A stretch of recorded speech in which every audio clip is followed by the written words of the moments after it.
যদি আপোনালোকৰ গেছৰ কানেকশ্যন আছে আমি আৰু 250 টকা অৰুণোদয়ৰ লগত দি দিম। তাৰ মানে এটা অৰুণোদয় কিমান হল 1500 টকা। কিমান হল 1500 টকা। আপোনালোকক লাগিব না নালাগিব অৰুণোদয়? কাক কাক লাগে হাত দিয়ক, হাত উঠাওক।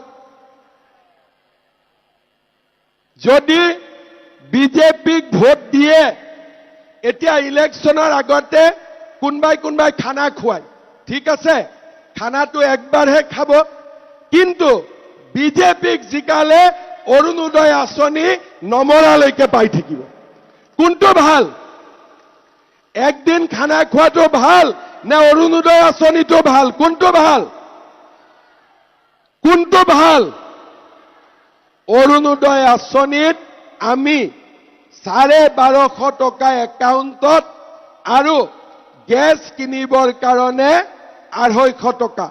ৰাজীৱ ব্ৰহ্মই আৰু মনোৰঞ্জনে যাৰ নাম দিব তাকে মই অৰুণোদয় দি দিম, হ'ব? ৰাজীৱ ভাই লিষ্টটো ভাল কৰি বনাব লাগিব, ঠিক আছে? মনো ভাই লিষ্টটো ভালকৈ বনাব লাগিব, ঠিক আছে? কোনে কোনে পোৱা নাই মই হাত দাঙিব দিছো, চাই লোৱা একবাৰ। হাত দাঙক। চা কিমান মায়ে পোৱা নাই, হা? কিমান মায়ে পোৱা নাই সবকে দিব লাগিব, ঠিক আছে? মই দুইটাকে দায়িত্ব দি দিলো, হ'ব? দুইটাৰ কাৰণে এটা হাত চাপৰি বজাই দিয়ক ধুনীয়া কৰি। বঢ়িয়া। এতিয়া আমাৰ অৰুণোদয়ৰ লগতে আমি এইবাৰ কি কৰিছো যে আমাৰ যিমান ল'ৰা ছোৱালীয়ে মেট্ৰিক পৰীক্ষা দিব, মেট্ৰিক পৰীক্ষাৰ আগতে গাখীৰ এগিলাচ অন্তত ল'ৰাটোৱে খাব পাব লাগে, এখন নোটবুক কিনিব লাগে, বহী কাগজ কিনিব লাগে।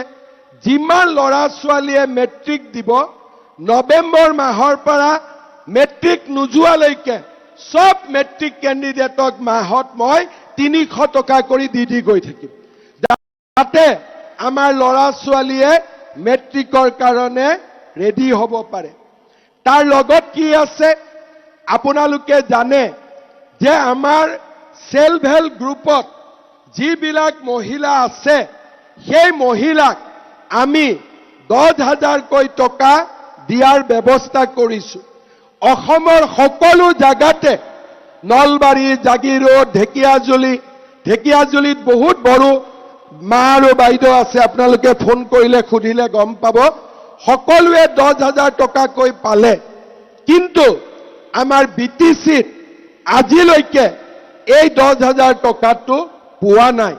মই আপোনালোকক প্ৰতিশ্ৰুতি দিছো যে ছেপ্টেম্বৰত ইলেকশ্যন হৈ যাব, নৱেম্বৰত আত্মসহায়ক গোটৰ মাসকলক মই 10,000 টকাকৈ নিজে আহি আপোনালোকক দি থৈ যাম, নিজে আহি ইয়াতে দি থৈ যাম। শ্ৰদ্ধাৰ ৰাইজ, অসমত তৃতীয় আৰু চতুৰ্থ শ্ৰেণীৰ চাকৰি বিটিচিৰ চাকৰি বিটিচিত দিয়ে, আৰু অসম চৰকাৰৰ চাকৰি আমি দিওঁ, পুলিচৰ চাকৰি আমি দিওঁ, ফৰেষ্টৰ চাকৰি বিটিচিয়ে দিয়ে। এতিয়া আপোনালোকে বিটিচিৰ চাকৰি পায় নাপায় মই নাজানো। অসমৰ মই যেতিয়াৰ পৰা মুখ্যমন্ত্ৰী হৈছো আমাৰ চাকৰিৰ এপইণ্টমেণ্ট কোনেও টকা পইচা খাব নোৱাৰে।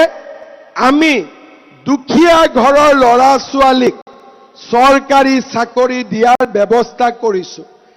1.5 লাখ ল'ৰা ছোৱালীয়ে চাকৰি পালে, আৰু এই 1.5 লাখৰ ভিতৰত 10,000 ল'ৰা ছোৱালী খালি বিটিচিৰ পৰাই চৰকাৰী চাকৰি পালে। এতিয়া অক্টোবৰত আমি আকৌ পুলিচৰ চাকৰি দিম, আৰু অক্টোবৰ পাৰ হৈ যোৱাৰ পিছত নৱেম্বৰ মাহত আকৌ নতুনকৈ পুলিচৰ আমি ইণ্টাৰভিউ খুলি দিম, যাতে আমাৰ ল'ৰা ছোৱালীয়ে নিযুক্তি পাব পাৰে। যি ল'ৰা ছোৱালীয়ে চাকৰি নাই পোৱা মনটো বেয়া লাগি থাকে, এইবাৰ আমি ঠিক কৰিছো যে যোনে চাকৰি নাপাব তাক আমি ব্যৱসায় কৰিবৰ কাৰণে 2 লাখ টকাকৈ আমি দিম, যাতে ল'ৰা ছোৱালীয়ে ব্যৱসায় কৰিব পাৰে। 25,000ক আমি দিলো, 75,000ক আমি নৱেম্বৰ মাহত দিম আৰু আমাৰ BTCৰো প্ৰত্যেকটো পৰিষদীয় সমষ্টিত দতমা, বনৰগাঁও 1,000-1,500 ল'ৰা ছোৱালীক আমি 2 লাখকৈ টকা দিয়াৰ আমি ব্যৱস্থা কৰিম। আজি ৰাস্তা ঘাট, স্কুল কলেজ